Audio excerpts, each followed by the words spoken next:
সুপ্রিয় শিক্ষার্থী বন্ধুরা, তোমরা যারা ষষ্ঠ শ্রেণীতে তোমাদের 2024 সালে বার্ষিক পরীক্ষা হবে।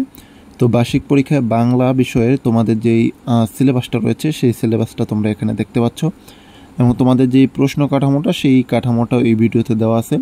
তোমরা সম্পূর্ণ ভিডিও দেখে তোমাদের যে সিলেবাস সেই সিলেবাসটা সংগ্রহ করে নাও এবং প্রশ্ন কাঠামোটা দেখে নাও যে তোমাদের পরীক্ষার প্রশ্নে কী কী আসবে।